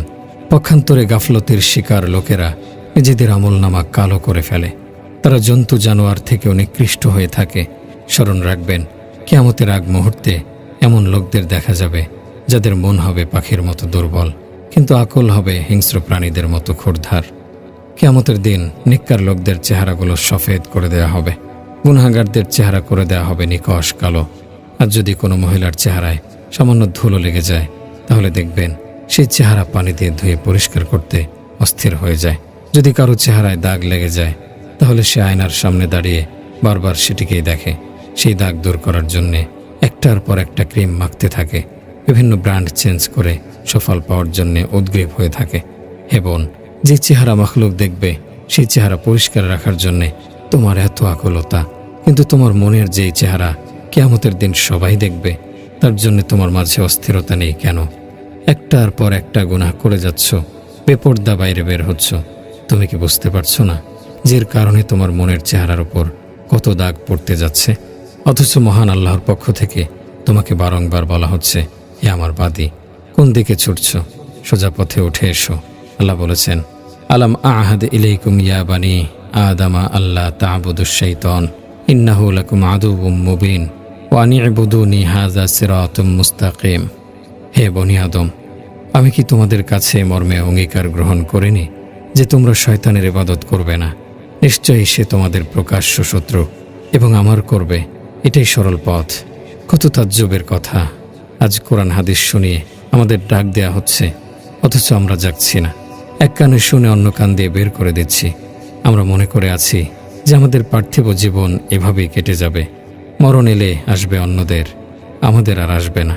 অথবা আমরা ভেবে আছি যে মৃত্যুর ফেরেশতা এসে আমাদের ইচ্ছে জানতে চাইবেন যে কি বলো, এখন জান কবজ করব নাকি পরে আসব। এভাবেই আমরা আত্মপ্রবঞ্চিত হয়ে আছি। আমাদের কোনো খবর নেই যে জান কবজকৃতদের তালিকায় আমার নাম সেই কবে উঠে গেছে। আমরা আমাদের দুচোখে অজস্র স্বপ্নের ফানুস মেখে ঘুরে বেড়াচ্ছি। কখনো স্বপ্ন দেখছি যে দামি প্রাইভেট কার কিনব, কখনো স্বপ্ন বুনছি যে বড় পদে অধিষ্ঠিত হব, কখনো আমি আমার সহকর্মী, আমার প্রতিবেশীদের সামনে বড় বড় উচ্চাসা প্রকাশ করছি। অথচ সাহাবায়ে কেরাম এমন ছিলেন না। রাসূলুল্লাহ সাল্লাল্লাহু আলাইহি সাল্লাম এমন জামাত তৈরি করেছিলেন যে তারা প্রতিটি দিনকে মনে করতেন এটাই আমার জীবনের শেষ দিন। তারা সব সময় আল্লাহর সামনে উপস্থিত হওয়ার জন্য প্রস্তুত হয়ে থাকতেন। হযরত আব্দুল্লাহ ইবনে ওমর রাদিয়াল্লাহু আনহু বলেন, সকালবেলা মনে করবে না যে আজকের সন্ধ্যা আমি অবশ্যই পাব। সন্ধ্যাবেলা মনে করবে না যে আমি আগামীকালের সকাল পেতে যাচ্ছি। সুস্থ থাকা অবস্থায় অসুস্থতার জন্য প্রস্তুতি নাও। জীবন থাকা অবস্থায় মৃত্যুর জন্য প্রস্তুতি গ্রহণ করো। বিভিন্ন পত্রপত্রিকায় এ পরিসংখ্যান এসেছে যে প্রতি 24 ঘন্টায় পৃথিবীতে 15 লাখ মানুষ মরে যাচ্ছে। হয়তো সেই মৃত্যু মৃদু পায়ে চুপিসারে আপনার উঠোনে এসে পড়েছে। ইয়াউমা লা ইয়ানফাউ মালু ওয়ালা বানুন ইল্লা মান আতাল্লাহা বিকলবিন সালিম। কিয়ামতের দিন তোমার ধন সম্পদ, সন্তান সন্ততি কিছুই কাজে আসবে না। সেখানে তো শুধু সুশোভিত ও প্রশান্ত হৃদয়ে কাজে আসবে। হযরত উসমান রাদিয়াল্লাহু আনহু কবর দেখলে এই পরিমাণ কাঁদতেন যে তার ঘন দাড়িগুলো ভেজে যেত। একবার একজন বললেন, আপনি কবর দেখে কেন এত কাঁদেন? বললেন, এটি হচ্ছে পরকালের সর্বপ্রথম ঘাঁটি। এখানে যে পার পাবে পরবর্তী সব ঘাঁটি তার জন্যে আসান হয়ে যাবে। পক্ষান্তরে এখানে যে আটকে যাবে তার জন্য পরবর্তী মঞ্জিলগুলো আরও কঠিন হবে। একবার নবী করিম সাল্লাল্লাহু আলাইহি সাল্লাম সাহাবায়ে কেরামকে সঙ্গে নিয়ে দুটি কবর অতিক্রম করছিলেন। হঠাৎ নবীজির বাহনটি চমকে উঠল। সাহাবায়ে কেরাম নবীজিকে জিজ্ঞেস করলেন, হে আল্লাহর রাসূল, আপনার বাহনটি কেন এমন অস্থির হয়ে উঠেছে? নবীজি বললেন, তোমরা এখানে যে দুটি কবর দেখতে পাচ্ছ সেখানে আযাব হচ্ছে, যার কারণে এটি এমন পেরেশান হচ্ছে। সাহাবায়ে কেরাম জিজ্ঞেস করলেন, হে আল্লাহর রাসূল, কোন গুনাহের কারণে এই দুই কবরে আযাব হচ্ছে? নবীজি বললেন, একজনের গুনাহ হচ্ছে গীবতের কারণে, আর দ্বিতীয় ব্যক্তির আযাব হচ্ছে প্রস্রাবের ফোঁটা এড়িয়ে না চলার কারণে। মুয়াত্তা ইমাম মালিকের ব্যাখ্যা গ্রন্থ হরকানির মাঝে একটি শিক্ষণীয় ঘটনা বর্ণনা করা হয়েছে। মদিনা মুনওয়ারার পার্শ্ববর্তী এক গ্রামে একবার এক মহিলা ইন্তেকাল করে। কয়েকজন মহিলা এসে তাকে গোসল দিতে লাগলেন।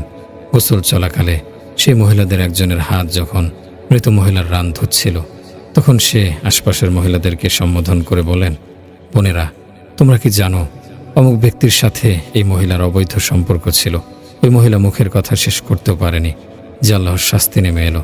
তার হাত মৃত মহিলার রানের সাথে এমনভাবে আটকে গেল যে কিছুতেই খুলে আসছিল না। শরীরের সব বল এক করে টানা সত্ত্বেও সেটি ছুটছে না। অনেকক্ষণ কেটে গেল। মৃত ব্যক্তিদের তাকাদা আসছে যে, বেবি তাড়াতাড়ি করুন, সন্ধ্যা ঘনিয়ে আসছে, আমাদেরকে দ্রুত জানাজা শেষ করে দাফন দিতে হবে। মহিলা উত্তরে বলল, আমি তো তোমাদের মৃতদেহকে ছেড়ে দিয়েছি, কিন্তু সে তো আমাকে ছাড়ছে না। রাত কেটে গেল, কিন্তু কিছুতেই হাত ছুটছে না। সমস্যা জটিল আকার ধারণ করেছে। অবশেষে মৃত মহিলার ওয়ারিসগণ স্থানীয় এক আলেমের দ্বারস্থ হলেন। ফতোয়া জিজ্ঞেস করলেন যে এক মহিলা দ্বিতীয় এক মহিলার মৃতদেহকে গোসল দিচ্ছিল, তার হাত মহিলার রানের সাথে চেপটে আছে, কি করা? তিনি ফতোয়া দিলেন, ছড়িয়ে নিয়ে মহিলার হাত কেটে ফেলো। ওই মহিলার ওয়ারিসগণ অসম্মতি জানিয়ে বলল, আমরা কেন আমাদের আত্মীয়কে পঙ্গু বানাবো? আমরা তার হাত কাটতে দেব না। আরেক আলেমের কাছে গেল, তিনি ফতোয়া দিলেন, ছড়ি নিয়ে মৃত মহিলার রান থেকে গোশত কেটে ফেলো। মৃত মহিলার ওয়ারিসরা এসে বলল, আমরা তার লাশ নষ্ট করতে দেব না। এভাবে 3 দিন 3 রাত কেটে গেল। তখন ছিল প্রচণ্ড গরমকাল। বাইরে সূর্যের প্রখর উত্তাপ। ইতিমধ্যে লাশে পচন ধরেছে, চারপাশে দুর্গন্ধ ছড়াচ্ছে। আশপাশের সমস্ত গ্রামে এই সংবাদ পৌঁছে গেল। হাজার হাজার মানুষ জড়ো হলো। তারা দেখল স্থানীয়ভাবে যখন সমস্যাটির সমাধান হচ্ছে না, চলো মদিনায় যাই। ইমাম মালিক রহমতুল্লাহি আলাইহি ছিলেন সে সময় মদিনার প্রধান বিচারপতি। তারা ইমাম সাহেবের খেদমতে হাজির হয়ে নিবেদন জানালো যে, হে কাজী সাহেব, এক মহিলা মৃত এক মহিলার লাশ গোসল দিচ্ছিল। তার হাত লাশের রানের সাথে এমনভাবে আটকে গেছে যে কিছুতেই ছুটছে না। আজ 3 দিন হতে চলল। আমরা এখন কি করব? ইমাম মালিক রহমতুল্লাহি আলাইহি বললেন, আমাকে সেখানে নিয়ে চলো। ইমাম সাহেব সেখানে পৌঁছে পর্দার আড়াল থেকে মহিলাকে জিজ্ঞেস করলেন, বিবি, যখন তার রানের সাথে তোমার হাত আটকে যায় তখন কি তুমি কিছু বলেছিলে? মহিলা বলল, আমি এতটুকু বলেছিলাম, অমুক পুরুষের সাথে এই মহিলার অবৈধ সম্পর্ক ছিল। ইমাম মালিক রহমতুল্লাহি আলাইহি বললেন, তুমি যে দাবি তুললে তার সপক্ষে কি তোমার কাছে 4 জন চাক্ষুষ সাক্ষী আছে? মহিলা বলল, না, নেই। ইমাম সাহেব জিজ্ঞেস করলেন, ওই মহিলা কি তোমার সামনে নিজের ব্যাপারে ওই অপরাধের স্বীকারোক্তি দিয়েছিল? মহিলা বলল, না, এমন কোনো স্বীকারোক্তি দেয়নি। তিনি বললেন, তাহলে তুমি কেন এই অপবাদ আরোপ করলে? মহিলা বলল, আমি তাকে ঘাগড়া উঠিয়ে তার দরজার সামনে দিয়ে অতিক্রম করতে দেখেছি। এই কথা শুনে ইমাম মালিক রহমতুল্লাহি আলাইহি সেখানে দাঁড়িয়ে গোটা কোরআনের উপর দৃষ্টি বোলালেন। এরপর বললেন, কোরআনুল কারীমে ইরশাদ হয়েছে, ওয়াল্লাযীনা ইয়ারমুনাল মুহসানাতি সুম্মা লাম ইয়াতু বিআরবাআতি শুহাদা আফাজলিদুহুম সামানিয়াতা জালদা। আর যারা নারীদের উপর অপবাদ আরোপ করে অথচ তাদের কাছে 4 জন সাক্ষী নেই, তোমরা তাদের উপর জোরে 80 বার বেত্রাঘাত করো। তুমি একজন মৃত মহিলার উপর অপবাদ আরোপ করেছ, তোমার কাছে কোনো সাক্ষী নেই, কাজে আমি তোমাদের বর্তমান বিচারপতি হিসেবে নির্দেশ করছি, হে জল্লাদ, তুমি এই মহিলাকে বেত্রাঘাত করো। জল্লাদে গিয়ে সে বেত্রাঘাত শুরু করলো। সে একাধারে বেত্রাঘাত করে যাচ্ছিল। 70 বার বেত্রাঘাত হলো, কিন্তু হাত ছুটছে না। 75 বার পার হলো, কিন্তু হাত ছুটছে না। 79 বার হলো, ফলাফল নেই। 80তম বেতের আঘাত পড়তেই সে হাত মৃতদেহ থেকে ছুটে গেল। আজ মানুষের মনের জানাজা তৈরি। মানুষের মনে সর্বাঙ্গে আজ রোগ ব্যাধির প্রকোপ লেগে আছে। গোটা হৃদয় তো আঘাতগ্রস্ত, ব্যান্ডেজ করার জায়গা কোথায়? আমরা আমাদের মনের ওপর কত যে দাগ ফেলেছি তার কোনো ইয়ত্তা নেই। কাজে সেটিকে ধুতে হবে, সেটিকে সজ্জিত করার চেষ্টা করতে হবে, সেটিকে সাজিয়ে তুলতে হবে। কবি বলেছেন, আয়নার সামনে দাঁড়িয়ে নিজের মুখের দাগ দেখছ, কিন্তু তোমার বুকের চেহারায় যে দাগ পড়েছে সেটি তুমি দেখোনি। বেঁচে থাকার সাথে তোমার মন এমনভাবে জোরে রেখেছ যে তুমি যে মুসলমান সে কথাটাই আজ ভুলে গেছ। মুসলমানগণ যখন জগতের শ্রেষ্ঠ ছিলেন তখন কিসের বলে তারা শ্রেষ্ঠ ছিলেন সেই কারণ তুমি ভুলে গেছ। অন্যদের ইতিহাস ঠিকই মনে রেখেছ, কিন্তু নিজের ইতিহাস ও ঘটনা বলে ধরে রাখনি। মসজিদে এখনো মুয়াজ্জিনের কণ্ঠে তাকবীর ধ্বনি উচ্চারিত হয়, কিন্তু যেই ধ্বনিতে কাফেরের দল প্রকম্পিত হতো সেই ধ্বনি কিভাবে ছুটতে হয় তা আজ বেমালুম ভুলে গেছ। আর সেই যুবক কোথায় যে রাতের শেষ প্রহরে উঠে লা ইলাহা ইল্লাল্লাহ এর এমন বক্ষাঘাত করবে যে অন্যদের অন্তরাত্মাগুলো পর্যন্ত দুলে উঠবে, যাদের অন্তর টইটম্বর থাকবে মাওলার ভালোবাসায়, সেখানে আল্লাহ তাআলার শ্রেষ্ঠত্বের ভিত্তিতে সন্ত্রস্ত থাকবে। কোরআন তেলাওয়াত করে দু চোখের জলে বুক ভাসাবে। কোরআনের তেলাওয়া বিমুগ্ধ চিত্তে শ্রবণ করে নিজেকে চমৎকৃত করবে। একবার সিজদায় গেলে আর মাথা উঠাতে মন চাইবে না। এমন যুবক আজ আর পরিলক্ষিত হচ্ছে না। আপনি যদি রাতের শেষ প্রহরে কোনো নগরী অতিক্রম করেন তাহলে সেটিকে মনে হবে কোনো নিঝুম দ্বীপ। মানবতার আজ মৃত্যু ঘটেছে, অন্তরাত্মার সলিল সমাধি ঘটেছে। নির্জীব নিষ্প্রাণ দেহে আজ ইমানের জাগরণ নেই। সবাই গাফলতির গভীর ঘুমে শক্তিমগন। হাদিস শরীফে এসেছে, তাহাজ্জুদের সময় আল্লাহর পক্ষ থেকে এক ফেরেশতা এসে এলান করে, আছে কি কোনো যাচনাকারী যাকে আমি দান করব? অথচ আমাদের যাদের যাচনার কথা তারা মজার ঘুমে বিভোর। দিনভর আমরা অন্যদের সামনে নিজেদের অভিযোগের ফেরেশতি নিয়ে ঘুরে বেড়াই। আল্লাহ দিচ্ছেন না এমন বলি আওড়াই। রাত 1টা পর্যন্ত জেগে টিভি দেখা আমাদের জন্য সহজ, কিন্তু 3-4টায় যখন তাহাজ্জুদের ওয়াক্ত শুরু হয়ে যায় তখন ছোট থেকে শুরু করে বৃদ্ধ পর্যন্ত সবার মুখে দু চোখের পাতা আলাদা করা দুঃসাধ্য মনে হয়। এমন এক সময় ছিল যখন রাতের শেষ প্রহরে কোনো নগরী অতিক্রম করলে চতুর্দিক থেকে কোরআনের তেলাওয়াতের শব্দ শুনতে পেত। প্রতিটি ঘর থেকে মৌমাছির গুঞ্জনের মতো জিকিরের শব্দ শোনা যেত। কাজেই পরকালের জন্য আমাদেরকে এখন থেকেই প্রস্তুতি গ্রহণ করতে হবে, কেননা আমাদের জানা নেই যে জীবনের কতটুকু আর বাকি আছে। মৃত্যু যখন এসে পড়বে তার কোনো আগাম তথ্য আমাদের হাতে নেই। শুধু এতটুকুই আমরা জানি যে একদিন আমাদের সবাইকে যেতে হবে। নবী করিম সাল্লাল্লাহু আলাইহি সাল্লাম ইরশাদ করেছেন, আমার উম্মতের গড় আয়ু 60 থেকে 70-এর মাঝামাঝি। এমন নয় যে সবাই 70 বছর বয়সে মারা যাবে, বরং কেউ শৈশবে মারা যাবে, কেউ 100 বছরেরও অধিক হায়াত পাবে। তবে গড় আয়ু হচ্ছে 60 থেকে 70। কাজে এখন আমাদের যাদের বয়স 40 পেরিয়ে গেছে তারা সবাই তাদের জীবনের জোহর আসরের রক্ত অতিক্রম করছেন। হে বন্ধু, আসরের পর মাগরিবের ওয়াক্ত আসতে বেশি সময় লাগে না। কাজেই যা করার এখনই করে ফেলুন, এখন থেকে নিয়াত করে ফেলুন, জানা নেই পরে সুযোগ পাবেন কিনা। হাদিস শরীফে এসেছে, আমার জমিন, আমার আকাশ আমার জন্য যথেষ্ট হবে, একমাত্র যথেষ্ট হবে আমার মুমিন বান্দার অন্তর। এই কারণে আল্লাহ মুমিন বান্দার হৃদয়কে তার আরশ বলেছেন। মুমিনের অন্তর হলো আমার আরশের মতো, তার উপর আমার তাজাল্লি প্রতিবিম্বিত হয়, আমার সুদৃষ্টি তার উপর নিবদ্ধ হয়। অথচ সেই মন পরিষ্কার রাখার চিন্তা আমাদের নেই, বরং আমরা তার উপর একটার পর একটা করে গুনাহের দাগ ফেলে চলেছি, কোনো পরোয়াই করছি না। আজ আমাদের মনগুলো মূর্তিশালা হয়ে গেছে, সেখানে মূর্তির স্তূপ লেগে গেছে।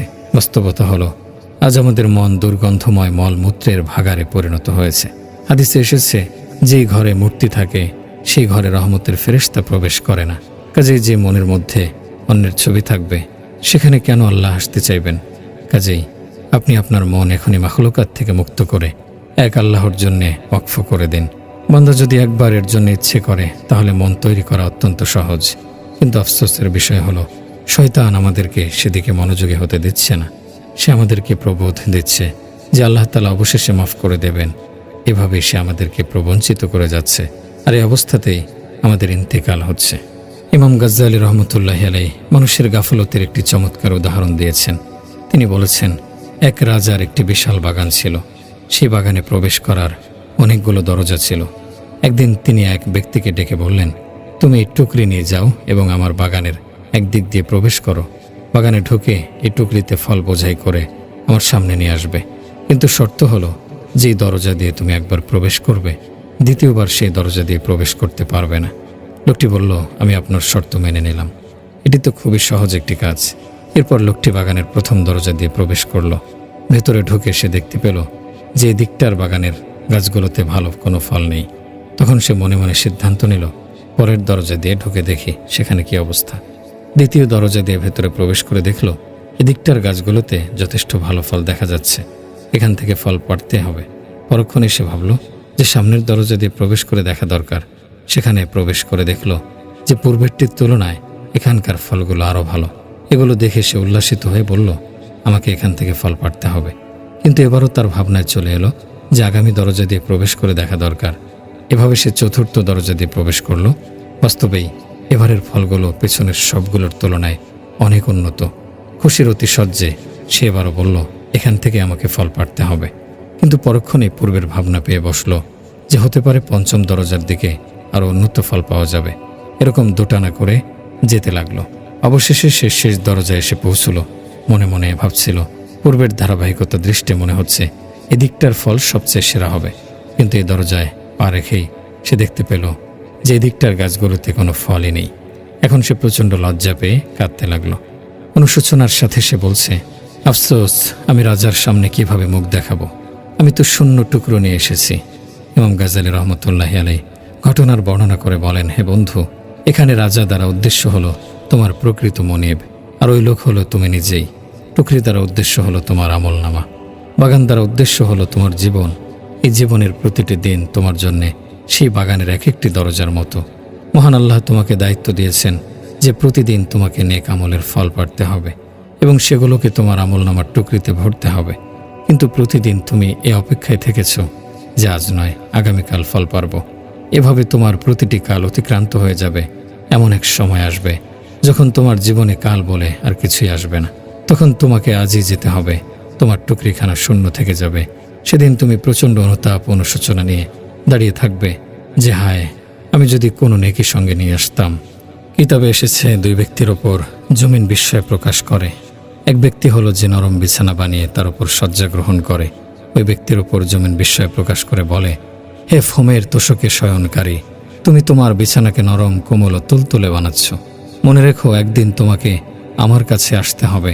সেখানে তোমার কি অবস্থা হবে? দ্বিতীয় ব্যক্তি হলো জমিনের মালিকানা নিয়ে বিবাদকারী। তার উপর জমিন বিস্মিত হয়ে বলে, হে আমার মালিকানা নিয়ে বিবাদকারী, তোমার পূর্বে এই জমিনের উপর অনেকেই কর্তৃত্ব করেছে। তাদের সবাইকে চলে যেতে হয়েছে। তোমাকে ওই জমিন থেকে হাত ধুতে হবে। জমিনের প্রকৃত মালিক আল্লাহ। এমন অনেককেই দেখেছি যে সে আগামীতে ভালো হয়ে যাওয়ার অপেক্ষায় ছিল, কিন্তু জীবন তাকে সেই সুযোগ দেয়নি। আজকাল করে গেছে। অবশেষে তাকে হঠাৎ বিদায় নিতে হয়েছে।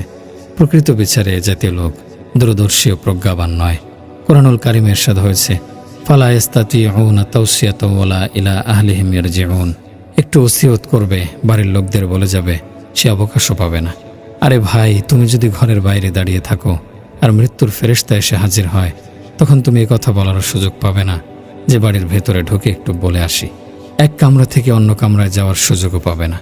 যদি শুয়ে থাকো তাহলে খাট থেকে একটি বারের জন্য মাথা তোলার সময়ও দেয়া হবে না। সময় ঘনিয়ে এলে কোনো বিলম্ব হবে না, তৎক্ষণাৎ মাওলার দরবারে হাজির হতে হবে। কবির ভাষায়, যখন এভাবে রিক্ত হস্তে সহসা আকস্মাৎ পৃথিবী থেকে বিদায় নিতে হবে, তাহলে তার অর্থ দাঁড়ালো তুমি নৌকা ছাড়াই বিশাল সমুদ্রে ঝাঁপ দিলে। সেই আযাবের সমুদ্রের তুমি কি করে মুখোমুখি হবে? সামনে তো তোমার জন্যে আরও ভয়াবহ পরিস্থিতি অপেক্ষা করছে। দুনিয়ার বিপদের সাথে যার তুলনা চলে না। কাজেই সর্বোত্তম হলো দুনিয়া থেকে বিদায়ের বার্তা আসার পূর্বেই তুমি প্রয়োজনীয় যাবতীয় প্রস্তুতি নিয়ে রাখো।